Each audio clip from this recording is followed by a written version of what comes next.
Right guys, it's going to be a solo flawless shattered throne while not using any Pinnacle weapons or any raid taken mods. For those that just want to see this, then skip to time on the screen. For the rest of you, I can give you a brief overview of what I used, but I'll talk more about the specifics of it in the run itself. So I'll talk about weapons first. So we used the exotic grain launcher Witherhoard for everything, for all of the run. We didn't switch off this at all. We started off with an arc bow. There's a lot of long range encounters within it. Then we swapped off at a point to the void auto rifle because we wanted a void energy weapon. This is one of the best ones. And at the start we had a fallen guillotine sword on, and then we swapped off that to a heavy grain launcher for the actual boss fights in this dungeon. That's mainly the weapons that we used. As for the setups, we used 3 different setups.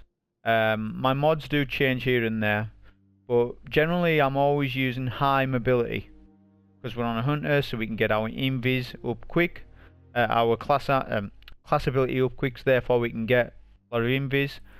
Other mods that I used was enhanced bow loader because we had a bow on, enhanced grey launcher loader because we're always having a grey launcher on throughout the run.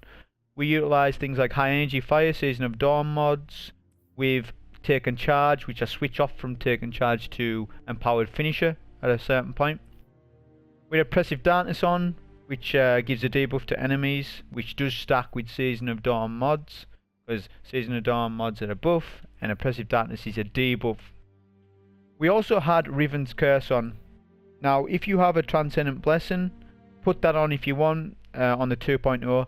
Thing with Transcendent Blessing is even if you own it, you can't just put it on, you have to re-obtain it. It's like a consumable, so it's like the 1.0 mods, but it's 2.0.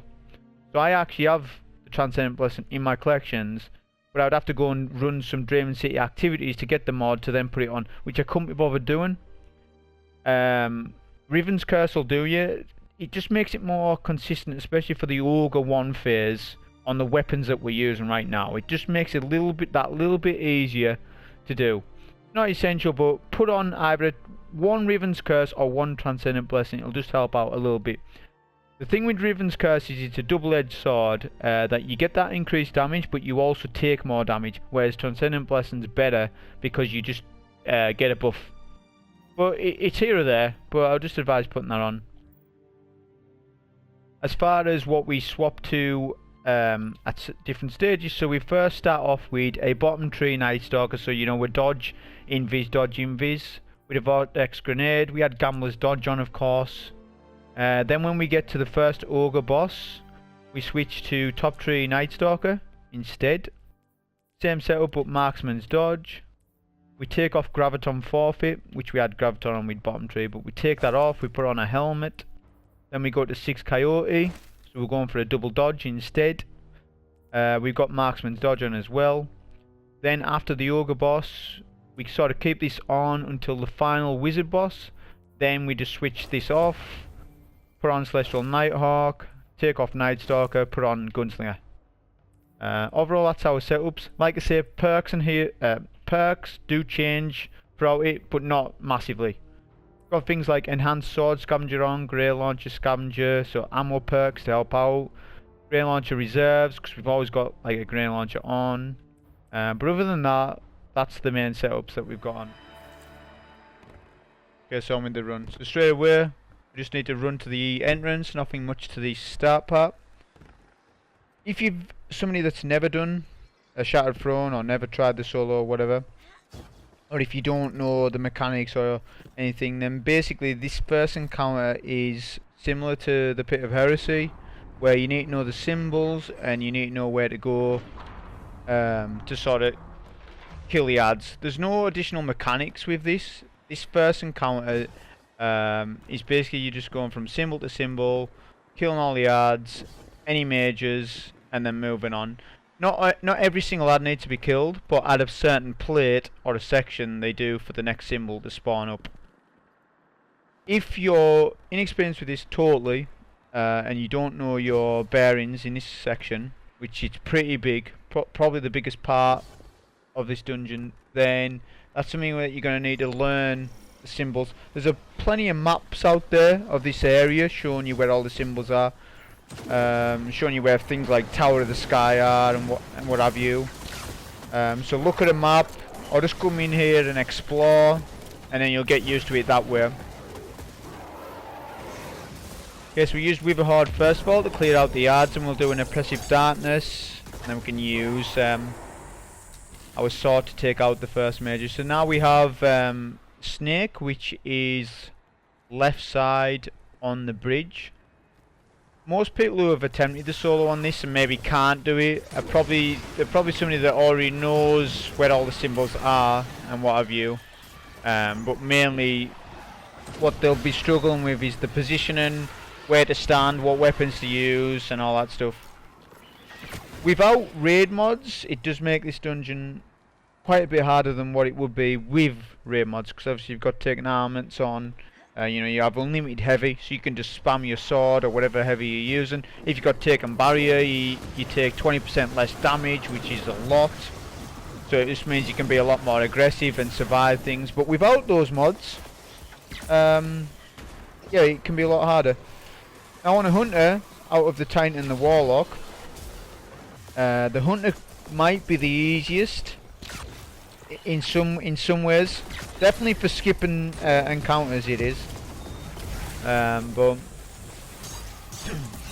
just take out this next major. Again, we always sort of take out the small lads before we deal with the big guy, if it's safe to do so. As you see, the symbol didn't spawn in till I took the ads out. Now we have a double-headed snake, which is on this side. Again, it's just something that you would have to learn. It's not something that someone can teach you. You've got to come in and actually explore the area.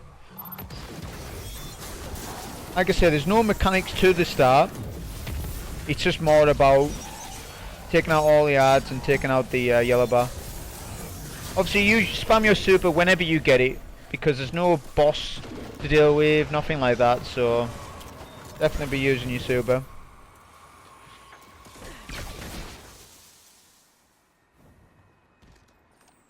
Okay, so our next symbol is double fish.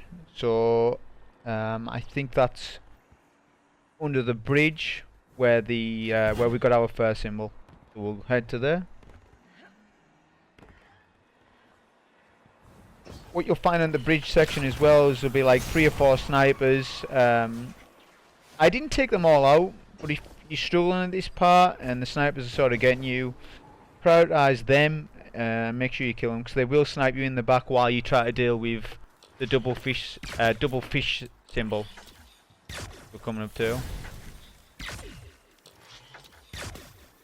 Usually as well, if you get a critical hit with taken spec in your bow, you generally one-shot the snipers as well. This is a nice place to stand. You can just use Witherhoard from a distance. He usually dies in a couple of shots. Now I didn't notice, but you can actually the ad spawn to the left side of me, which was knight, or dragon, sorry, which I actually didn't need to go down. I should just went to the actual symbol. The most annoying mages in this first part are probably the knights that I'm up against now.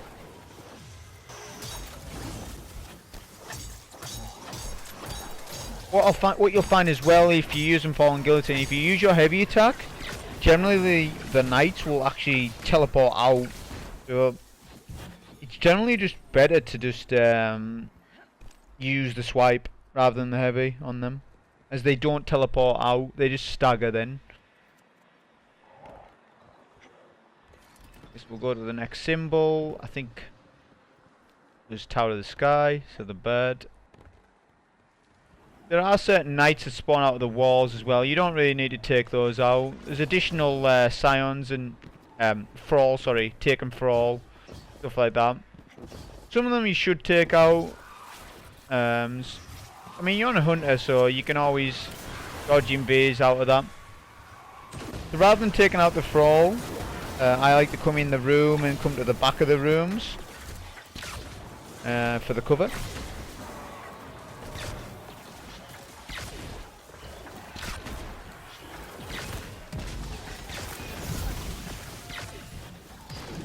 We can just take the yellow bar from here.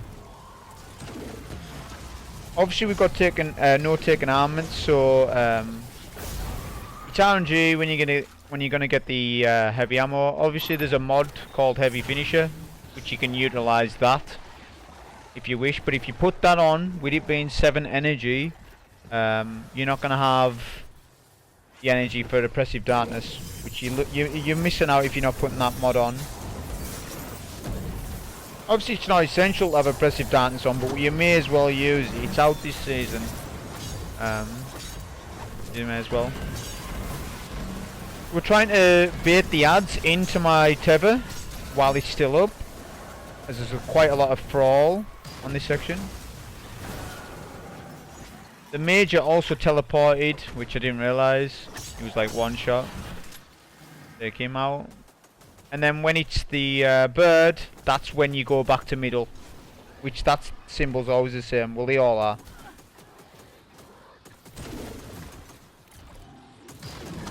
Just wanted to take out these 2 orange bars, just in case I need to retreat to this room, as this night can be quite annoying in this room, to be honest. So we use some Witherhoard shots. Take his shield down first, and then we can go in with some heavy.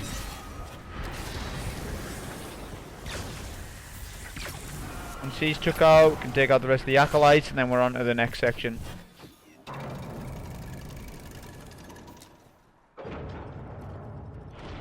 Next section, there's not much to this part either.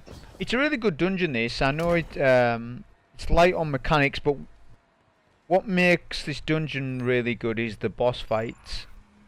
They've got a bit of mechanics to them. You know, it's not like the raid mechanics, but they've got a bit of mechanics to them, and they're interesting bosses. With this first bit, we're going to skip. We've got Graviton Forfeit on. Of course, I didn't need to have that on. I could have put on Sixth Coyote, but coming up, I have Graviton on for the next part, to be honest, more than this. We're going to skip those acolytes behind us. We're going to take out this phalanx around the corner, as this is kind of our safe zone.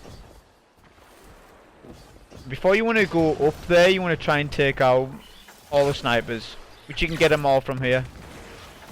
Like I say, if you do hit your crate, it will one-shot him. A sniper actually fell down on me here, which was kind of annoying, but take him out. There'll be a couple of invisible minotaurs, which you see I'm working on there. 2 of those, a couple of snipers above me, and then there's a major. None of these ads are required to be killed, only the major, but to safely do it, especially with no taken barrier, you want to take out the ads on this top plate, and most of the snipers as well.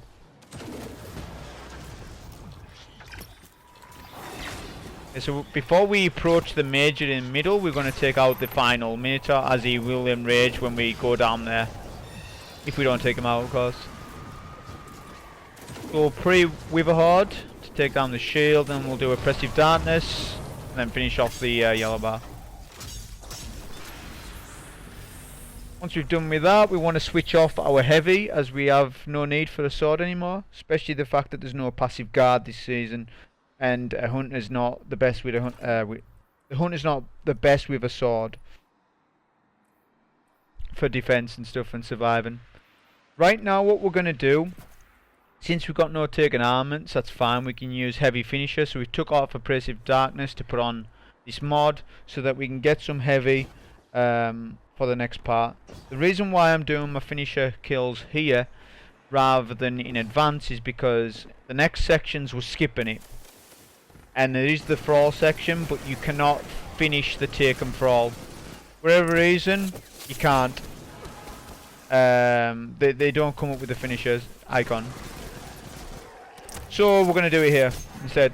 We do 2 finishers. That's our super gone, but we don't need it. That's fine. We've got 15 ammo, which is quite a lot. We're also going to take off taken charge. I think we end up doing it later.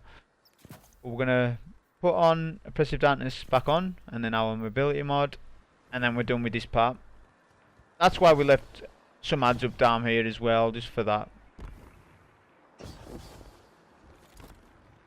I mean, you could have used the heavy ammo finisher in this room, but we're going to skip this room. So the easiest way to skip this room, if you come right side, as I don't think you'll make the jump in middle, without stompies at least.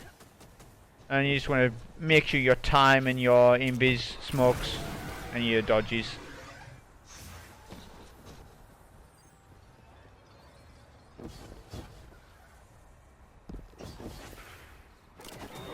Do one last smoke and that'll basically see the room out. The next part we're going to have the ogres, which if you're not confident in skipping this room you really don't need to. It doesn't save you much time, maybe 5 minutes at the most. If you want to take the ogres, then put on a bow, any long range weapons, stuff like that, and you can take them out.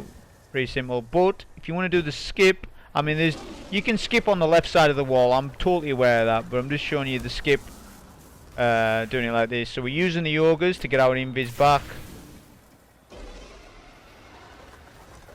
You can skip them without having to take them out.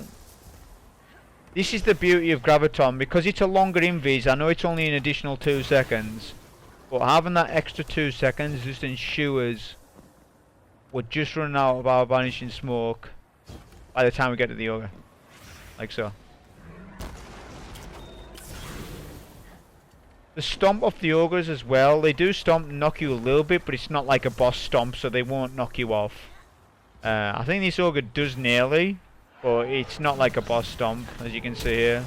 Knocks me a little bit, but not that much. Do another invis on that wall, just in case the ogre knocks us off. When you get to this part, the ogres will despawn, and that's basically the skip on that. Like I say, there's a skip on the left side of the wall. You can totally do it that way as well. I was just showing you a way of how to do it with Graviton like that. So with this part, of course, there's no health regeneration. You don't get it back. So you can farm ammo off these ads. They may drop you heavy. That's something you can do rather than putting heavy ammo finisher on. It's just RNG at that point, whether you're going to get heavy in special or not. But if you're good on ammo like myself, then just do your dodging biz all the way through it. Once you step out of this area as well, if you're say like weak or half health, you'll be half health for the next part. Your health regen's kind of bugged. Unless you've got like unless you're on like a warlock and you pop a healing rift, it'll sort it out. Or any health regen exotics, but other than that your health will be stuck at what it was when you left that thrall way. Now we're switching our subclass, so we're putting on top Tree Nightstalker, we're taking off Graviton Forfeit, and we're putting on double dodge Sixth Coyote, and then marksman's dodge, because we don't need gambler's dodge on when we're on top tree, as we get our invis from just dodging. But obviously it's a shorter, way shorter invis. Now you could do this ogre boss fight with bottom tree as well as this, but I just thought it was a little bit better, to be honest, with top tree for the fight, for damage at least. So we're going to come this way rather than on the wall side. You don't really need to go that way. They're an easy skip, of course, by just dodging like that. There's a couple of phalanxes up above as well. You just want to come to the left side, skip all these. This is another opportunity. If you have super energy and you need more ammo, you can go to cover, put on heavy ammo finisher, and then get, you know, farm ammo off these. I could have done another one here, to be honest, you know, for the full ammo, but 15 was enough for what I was wanting to do. We're also going to take off take and charge, and instead of that we're going to put on empowered finisher, as we, to ensure we get the one phase on this ogre on a hunter with these sort of weapons that we're using, because they are strong weapons, but they're slow. Like Witherhoard's slow at dealing damage. It's not a burst damage weapon so much. And the thing is with the ogre is damage is tight-ish. You haven't got a lot of time. The wizard boss, the damage window is massive. You got like 40 odd seconds. On this fight, I don't know how much, but it's a lot less. It's less than that anyways. So you need the high energy fire. It really helps out having high energy fire to get the solo one phase. Okay, so we're starting at the back of the room rather than at the front of the room, sorry, rather than at the back. The back's safer generally, as at the back of the room you've got snipers from left and right and the ones there. But I like to take those out. I mean, it's pretty safe. You can just take them out. Witherhoard, go invis, and Witherhoard deals with a lot. Even if the Vandals put up their shields, you can use anti-barrier rounds in your auto rifle to actually shoot through the bubble, and Witherhoard can deal with it as well. So rather than take out the wizards, you certainly can. There's enough time to take out your wizards and the adds at the same time and grab the buff.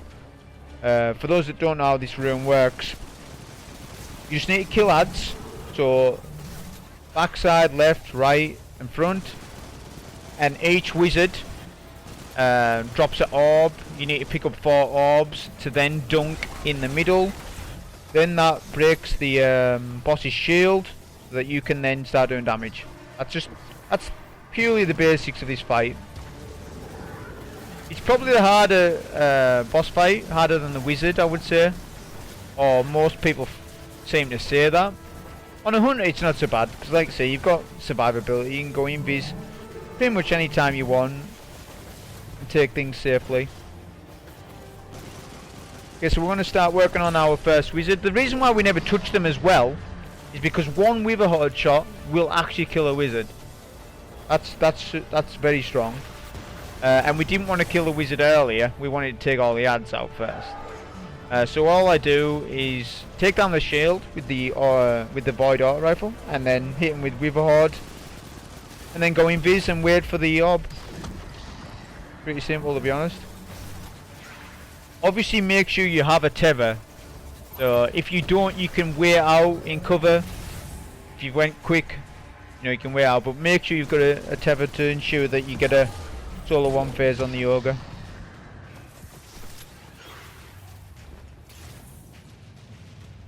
That's the third wizard. Now we've got obviously empowered finisher on to get our high energy fire, which, like I said at the start of the video, does stack with a tether and oppressive darkness.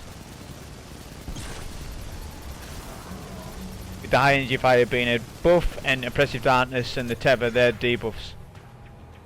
So that's why you want both.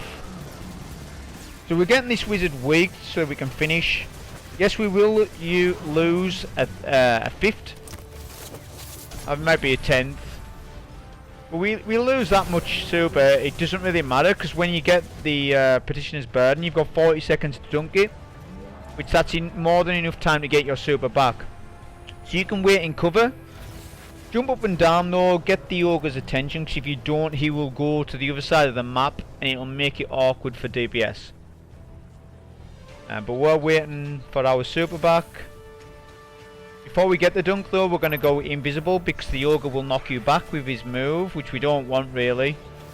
We'll get our dunk, Oppressive Darkness immediately, a Witherhoard shot, and then spam our Swarm of the Raven. Then we'll swap back. We'll do our tether, take down the orbs first, and then we can do DPS. That's when you want to do most of your DPS on the tether. Look down, make sure you take down the orbs. If you don't, 4 of those, especially if you've got Riven's Curse on, will kill you. So it's tight. Like you see there, I didn't take out the orbs, and that was pretty close.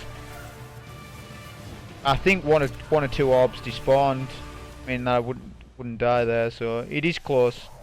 So while you're DPSing, make sure that you're swapping to your auto to take them down, as you don't really want the grey launcher shots hitting the orbs, because you're going to lose out on damage there.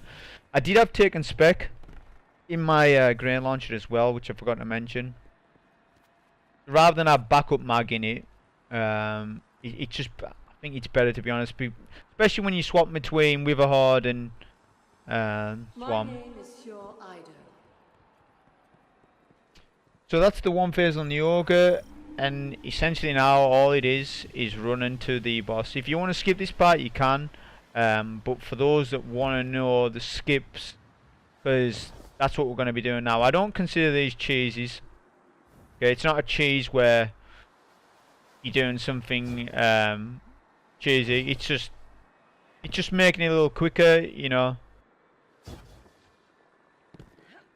And it's the best class to do it on as well, a hunter for this bit.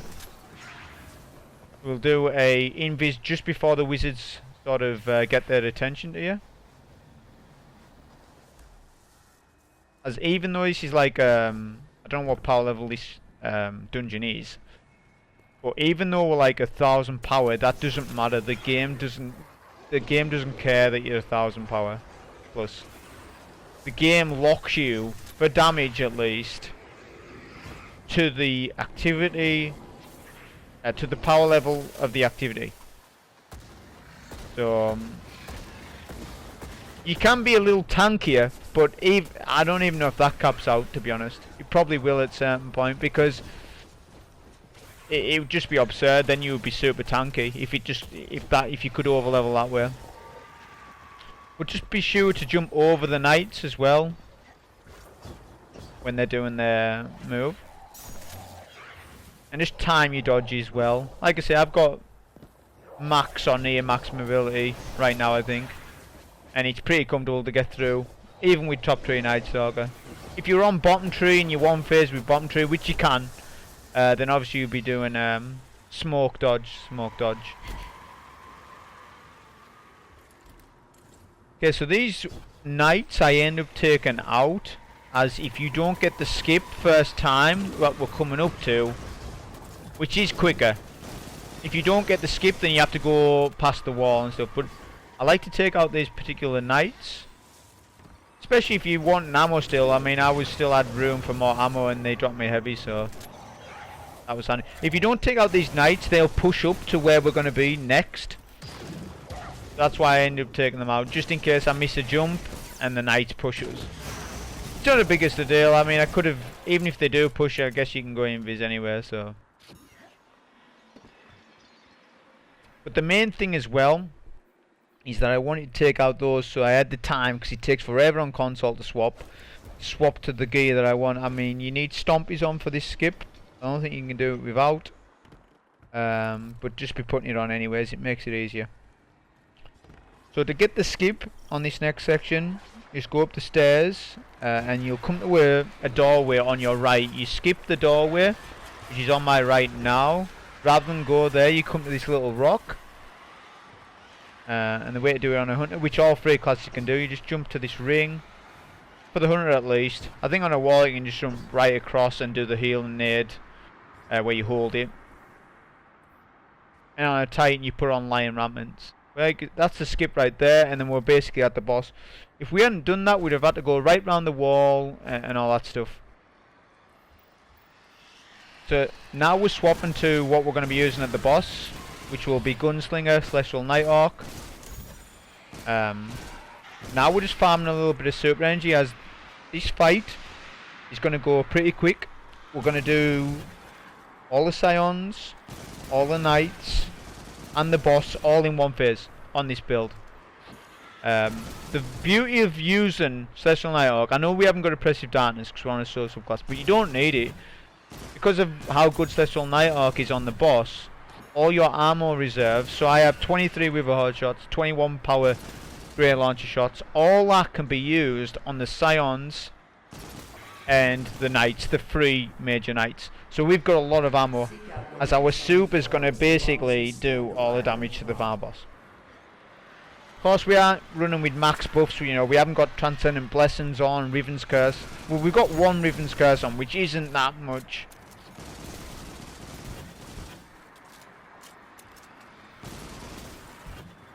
Just getting a bit more super energy. We're pretty much there though. Just be sure that you've got 78%, because you don't want to be killing a knight and not having a super, as your super's basically doing the damage to the boss. But Witherhoard's really good for this boss fight, as it can spawn trap all the scions, which back in the day when this dungeon first came out, one of the biggest problems, because Wizard of the Worm could deal with the knights, one of the biggest problems was the scions and how much they duplicate. But with Witherhoard, they don't have any chance. They do duplicate, But Witherhoard can just spawn kill them all anyways, and they'll just die in the pool. So we're just taking off that grenade there, as we don't really want trip mine on, to be honest. Taking off empowered finisher as well, just in case we do that by accident and lose super. And the way to do this is Witherhoard all 3 of the knights at least once. That'll take off a lot of damage off the knights. Then we're going to go to this side here. You can pick left or right, doesn't matter. But you definitely want to spawn kill one side. And then what that does is it groups up the scions on the other side. They push up to you, but the thing is they're pushed up into your Witherhoard shots. At that point we need to do as much damage as we can right now to the knights. Like I said, we've got all ammo reserves to use on these knights, so we're just using Witherhoard and the nade launcher. If we're not quick enough at killing these knights, obviously one of the knights might go immune and we'll only get a ×2 buff. This is the same as the Ogre fight. You need to kill the mages to get the buffs, and there's 3 buffs available. We pick the 3 buffs up, which is here, and then we're going to pop our super, do our golden gun shot, which doesn't one shot because we haven't got all the transcendent blessings on and stuff, but we've got more than enough ammo just to finish off the boss. Super easy strat using this loadout like that, but that was the solo flawless shattered throne. Hope you enjoyed. Thank you.